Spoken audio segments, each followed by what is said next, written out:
ענף מאובק במרתפי ארכיון צה"ל, התגלה לו מזמן הסרט הנדיר הזה.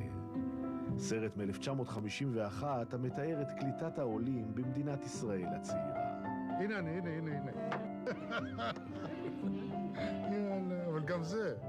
הנה, תפסו אותי בעישון. אלי רפיד, שאז קראו לו אליעזר לונגו, הוא אחד הילדים המצולמים בסרט. תהילה, אמא של נעמה והדר, מככבת בו. תוכחה. תארי לך שהייתה רואה את זה. ורות רפופורט הייתה הקריינית לצד בעלה עזריה. סעדיה שרוי בבערות, לכלוך, בצפיפות, סעדיה רחוק מן האור. שני עולמות מנוגדים, שתי רמות חיים ותרבות שונות. בתחילת שנות ה-50 חיילי הגדנ"ע נשלחו למעברות לעזור לילדי העולים להתערות בארץ. תהילה באומן הייתה בת 19 מדריכה בגדנ"ע. בסרט שהפיק הצבא קראו לה רותי, והוא תיעד את פגישתה עם סעדיה, עולה מתימן. בשם עולם האור יורדת רותי אל סעדיה לעולם החשוך של המעברה. עולם חשוך. עולם חשוך. כן.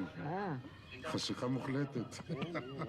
רותי תעניק מאורה לסעדיה, היא תרימו לדרגתה, היא תכניסו לעולמה. ויהיה אור גם לסעדיה, זוהי ההתערות. לפי הסרט במעברה יש זבובים ותינופת, בארוחה המשפחתית משתתפת עז. בני המעברות אוכלים כמו חיות, לא כמו בני תרבות. רותי לעומת זאת היא תרבותית, אוכלת בנימוס בסכין ומזלג. כשסעדיה וחבריו מגיעים לגדנ"ע, הסרט מתאר אותם כחסרי חינוך שבגיל 11 כבר מעשנים. אני זוכר את הקטע של העישון. אני כל כך התרגשתי מזה, ילד, פתאום סיגריה, מה פתאום? מה, באתי, סיפרתי לאמא שלי, קיבלתי 2 סטירות קודם כל. דבר ראשון. אמרתי לה, אבל זה סרט, היא אומרת, לא בסרט ולא בלי סרט.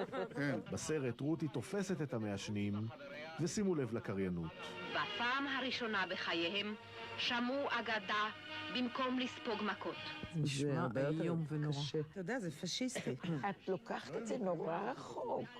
פשיסטי, זה פשוט סגנון אחר שהיום לא קיים. מארצות החושך באו, עדיין שרירים וקיימים מנהגי החושך. גזענים? אני לא... נורא. למה גזענים? הרי היית פה גזעני. אבל זה מתנשא, כן. מתנשא. אין פה התנסות. התנסות זה מילה מכובסת. יש פה יחסים קולוניאליים. סעדיה הקטן... עבור פרופסור יהודה שנהב מהחוג לסוציולוגיה יש בסרט הזה הרבה יותר מאשר נוסטלגיה של 60 שנה. הסרט הזה מבטא עמדה של השלטון. א', ההבחנה בין אוכלוסיות היא על בסיס גזעי ואתני. 2, יש פה את התחושה של אנחנו המצילים. יש פה סיפור הצלה.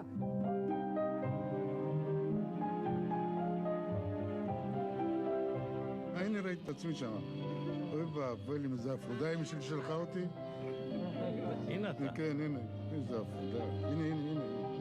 אם היית רואה אותי עם ההפרודה הזאת עכשיו, איזה צעקות. למה ריססת?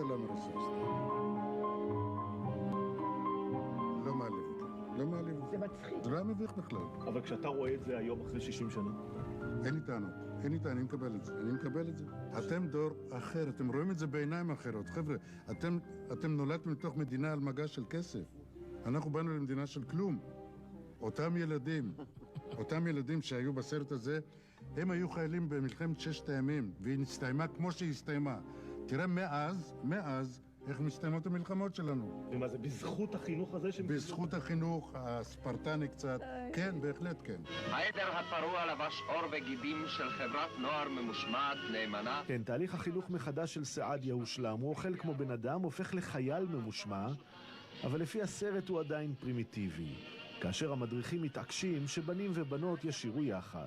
סעדיה נעלב. סעדיה לא יסבול זאת. הוא נעלב בכלל לפני שהמציאו את דוד לוי. הוא כבר נעלב. אולי בגלל שהם יהודים דתיים ומאמינים הפרידו בין בנים ובנות? ב-1951 אף אחד לא מתח ביקורת על הסרט, הוא הוקרן בבתי הקולנוע ושם מחאו כפיים. הדלגיטימציה הגזענית של תרבות המזרח נראתה טבעית לגמרי. אפילו הביקורות היללו, בעיקר את כוכבת הסרט.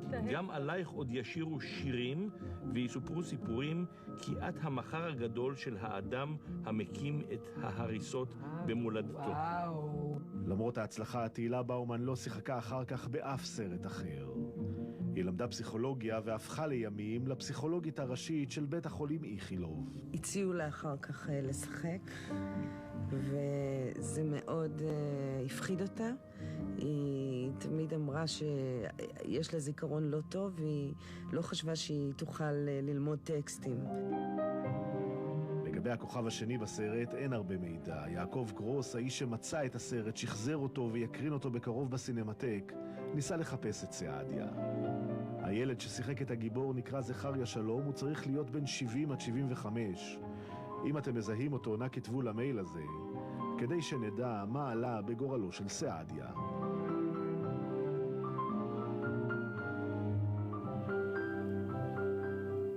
סרט אחד שמסביר כל כך הרבה.